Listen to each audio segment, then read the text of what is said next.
Hello students, कैसे हैं आप सब लोग। आई होप आप लोग अच्छे होंगे, अच्छे से पढ़ाई कर रहे होंगे। इस वीडियो में बहुत इंपॉर्टेंट बातें मैं करने वाला हूं। जो रिसेंट सर्कुलर रिलीज हुआ है जेईई 2024 की परफेक्ट एनालिसिस, यानी कितने स्टूडेंट ने पेपर दिया, क्या चीज़ें हुई हैं। हो सकता है आपने बहुत सारी वीडियो देख ली हो, लेकिन मैं बहुत कम टाइम में आपको सारी चीज़ ब्रीफ में देने वाला हूँ, जिससे कि आप एक एनालिसिस कर पाएँ कि भाई 2025 में अगर आप टारगेट कर रहे हो तो क्या क्या चीज़ें आपके लिए काम की हैं। क्योंकि सर्कुलर तो बहुत बड़ा है, उसमें 1000 से ज़्यादा पेजेस का है, उसको तो पढ़ने की जरूरत नहीं है। हालांकि वो सर्कुलर मैं अपलोड कर दूंगा टेलीग्राम पे, लेकिन जो की पॉइंट्स हैं जिनके बारे में आपको पता होना चाहिए, जिससे कि आप परफेक्ट प्लानिंग कर पाएँ और उसके बेसिस पे आप इस बार अपना अच्छा स्कोर कर पाएँ। तो सबसे पहला जो पॉइंट आता है वो है कि कट ऑफ कितना गया था। मतलब इस बार जेईई 2024 का जो पेपर हुआ था उसमें कट ऑफ कितना था। सबसे पहले बात करेंगे कि रिक्वायर्ड कैंडिडेट होता ये है कि अगर जेईई मेंस की बात करें, अगर आपको नहीं पता तो थोड़ा डिटेल में बता देता हूं कि आपको पता होना चाहिए जेईई मेंस के 2 पेपर होते हैं, एक जनवरी में होता है, एक अप्रैल में होता है। उनके बेसिस पे अब वो जो पेपर होता है वो लगभग में 12 लाख लोगों के आसपास बच्चे पेपर देते हैं जेईई मेंस का। 12 से 14 हो सकता है, इस बार 15 हो सकता है, वो डिपेंड करता है, लेकिन आप ये मान लो मोटा मोटा 10 लाख से तो ऊपर रहता है जेईई मेंस में कैंडिडेट अप्लाई जो करते हैं। ठीक है, अच्छा, उनमें से जो जेईई एडवांस का पेपर देते हैं, ठीक है, वो लगभग में जो लास्ट टाइम दिया है वो है 2.5 लाख के आसपास, 2,50,000। ठीक है, तो 2.5 लाख स्टूडेंट जो है वो सिलेक्ट हुए किससे, जेईई मेंस से। पहले जेईई मेंस का पेपर दिया और उसके बाद यानी 10-12 लाख लोगों के आसपास बच्चों ने पेपर दिया जेईई मेंस का। उसके बाद ये एलिजिबल होंगे कितने बच्चे, सिर्फ 2.5 लाख बच्चे होंगे जो जेईई एडवांस का पेपर देंगे। तो पहली चीज तो ये पता होनी चाहिए, बहुत से ये सब नहीं पता होता है, तो बिल्कुल बेसिक मैंने बता दिया कि आप पहले जेईई मेंस का पेपर देंगे, उसमें 12 लाख लोगों के आसपास बच्चे पेपर देते हैं, और उसके बाद आप एडवांस का पेपर दोगे। लेकिन एडवांस में कितने लोग देंगे, 2,50,000। अच्छा, इसमें यह भी बताया गया, ये कैटेगरी वाइज बता रखा है कि ओपन कैटेगरी में तो जनरल हो गया, और जनरल ईडब्ल्यूएस का ये है, यानी इतने कैंडिडेट इसके लिए सिलेक्ट हुए, यानी जेईई एडवांस के लिए जनरल ईडब्ल्यूएस इतने कैंडिडेट सिलेक्ट हुए। इस तरीके से आप देख सकते हो, टोटल मिला के बन गया 2,50,000। उसके बाद शॉर्ट लिस्टेड कैंडिडेट यहां पे दे रखे हैं, ठीक है, और उनके लिए कट ऑफ, यानी कि जो जनरल कैटेगरी है उसके लिए जो कट ऑफ था वो था 93.23, मतलब 93% के आसपास। फिर अगर बात करूं जनरल ईडब्ल्यूएस का 81, ऐसी ओबीसी एनसीएल का 79, तो आप देख सकते हो ये है कट ऑफ। तो ये आपके लिए बहुत इंपॉर्टेंट है कि कट ऑफ कितना जा रहा है।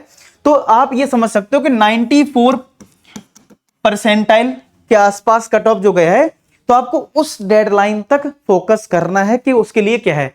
ठीक है, तो वो चीज आपको बनानी पड़ेगी अपनी तैयारी में कि भाई इतना परसेंटाइल कैसे मैं बना सकता हूं, कितनी मेहनत करनी होगी, इतना परसेंटाइल आपको चाहिए होगा। ठीक है, तो एक तो ये चीज निकल के आती है इस वाले जो सर्कुलर रिलीज हुआ है। ठीक है, दूसरा, अब इसमें यह बताया गया है कि सीट्स कितनी है। जैसे मान लो 2.5 लाख लोगों ने पेपर दिया जेईई एडवांस का, तो ऐसा तो है नहीं कि 2.5 लाख बच्चों को आईआईटी मिल जाएगा, नहीं। तो सिर्फ कितने बच्चों को मिलेगा, 17,695, यानी कि लास्ट ईयर 17,000 बच्चों को, 695 लोग बच्चों को ही आईआईटी में एंट्री मिली, यानी इतनी सीट्स ही अलॉट हुई। ये लिखा है एलोटेड सीट्स, यानी ये सीट्स हैं, कितनी है, जनरल वालों के लिए इतनी सीट है, ओबीसी एनसीएल के लिए इतनी सीट्स है। तो ये जो ब्रेकिंग दे रखा है, आप चाहो तो इसको देख लो। ठीक है, और कितने लोगों ने रजिस्टर किया था। ठीक है, क्योंकि देखो अब मान लो बोला गया कि 2,50,000 बच्चे एलिजिबल हैं, लेकिन रजिस्टर कितने लोगों ने करा, देखो 1,86,000 के आसपास। और ऐसे कितने बच्चे थे जिन्होंने एक्चुअल में पेपर दिया, ये 2 पेपर होते हैं, तो 2 पेपर 1,80,200 बच्चों ने दिया। तो इतने लोगों में फाइनली 17,695 बच्चे सिलेक्ट हुए। ठीक है, और ये मेल और फीमेल का डेटा यहाँ पे दे रखा है कि कितने मेल थे कितने फीमेल थे। तो इस तरीके से इसमें नंबर ऑफ सीट्स के बारे में, तो यहां से आप आईडी ले लो कि पहले मान लो 12 लाख लोगों के आसपास बच्चों ने पेपर दिया, उसके बाद सिर्फ 17,000 के आसपास आईआईटी में एंट्री मिलेगी। बाकियों क्या हो गया, बाकी को ये होगा कि जो जेईई मेंस क्वालिफाई किया है उसके बेसिस पे जो एनआईटी है, ट्रिपल आईटी, वो सारे कॉलेज उनमें उनको एडमिशन मिलेगा। ठीक है, तो इसका मतलब ये भी है कि ये नहीं कि जेईई मेंस क्वालिफाई कर लिया है तो आपको कोई अच्छा कॉलेज मिल ही जाएगा, ऐसी कोई गारंटी नहीं है। ठीक है, तो आपको अच्छी रैंक लानी होगी, ये आपको टारगेट रखना पड़ेगा। अब यहां पे क्या है, यहां पे ये बताया गया कि जिसकी फर्स्ट रैंक है उसने कितना स्कोर करा, इन 355, 101 स्कोर करा तो कितना है 300। तो एक लिस्ट है ये पूरी, जिसमें आप ये देख सकते हो कि कितनी रैंक पे कितना स्कोर करना पड़ेगा तो वो उसी के आसपास हर साल रहेगा, तो आपको एक आइडिया लगेगा। लास्ट रैंक की मैं बात करूं तो वो है 25,946, 109 स्कोर किया था। ठीक है, तो आप ये लास्ट देख सकते हो और ये शुरुआत का फर्स्ट। इसकी पीडीएफ मैं टेलीग्राम पे डाल दूंगा। अब आते हैं पेपर का पैटर्न क्या था जेईई एडवांस का। तो पेपर का पैटर्न था जिसमें आपको 4 टाइप के क्वेश्चन दिख रहे हैं। एक तो मल्टीपल चॉइस क्वेश्चन, एक मल्टीपल सिलेक्ट क्वेश्चन, ठीक है, क्योंकि इसमें क्या होता है एक से ज्यादा आंसर सही होते हैं। नॉन नेगेटिव इंटीजर, मतलब इंटीजर टाइप क्वेश्चन हो गया जिसमें नॉन नेगेटिव वैल्यू होगी, और मैचिंग द लिस्ट यानी कि मैचिंग वाले क्वेश्चन है। इसके लिए बताया गया कि कितने नंबर ऑफ क्वेश्चन हैं इस सब्जेक्ट में, और यहाँ पे मार्क्स पर क्वेश्चन कितने मार्क्स मिल रहे हैं। मान लो सही किया तो +3 मिल रहा है, नहीं करा अटेम्प्ट तो 0 मिल रहा है, और अगर कर दिया और गलत करा तो -1। तो ये नेगेटिव मार्किंग यहाँ पे दिख रही है आपको, तो ये नेगेटिव मार्किंग है। और ये पेपर का पैटर्न है कि किस तरीके से क्वेश्चंस पूछे जाते हैं। क्लियर हो गए यहां तक। बाकी पेपर के पैटर्न पे हम डिटेल में बाद में भी डिस्कस कर लेंगे, लेकिन इस तरीके का पेपर पैटर्न था।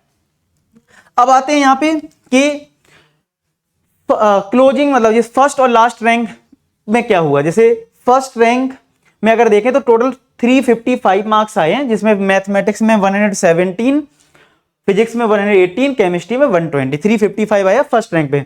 और जो क्लोजिंग है, मतलब लास्ट रैंक जो दी गई है वो है 25,946, वो है 109 मार्क्स पे। ठीक है, ऐसी फिर जनरल ईडब्ल्यूएस का दे रखा है, फिर ओबीसी एनसीएल का, एससी का और एसटी का। तो कहने का मतलब है कि जेईई एडवांस के लिए जो फर्स्ट रैंक आई है उसकी मार्क्स इतने हैं, और 25,000 के आसपास जो रैंक आपको दिख रही है वो 109 है। ठीक है, अब आपको सीट्स जो थी वो 17,000 है। सीधी बात है, काउंसलिंग में ज्यादा बच्चों को बुलाया जाता है, तो ये 25,000 वो है। जरूरी नहीं कि आपकी ये रैंक है तो आपका सिलेक्शन हो जाएगा उसमें, तो वो डिपेंड करता है। तो ये सारी जो चीज थी वो मैंने आपको ब्रीफ कर दी है कि भाई इस तरीके से एक एनालिसिस रिपोर्ट निकल के आई है जो आपको पता होनी चाहिए कम टाइम में। उम्मीद करता हूँ ये वीडियो बहुत अच्छा लगा हो।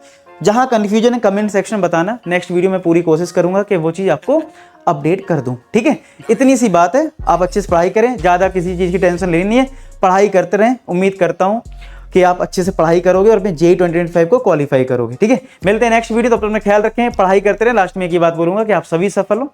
धन्यवाद।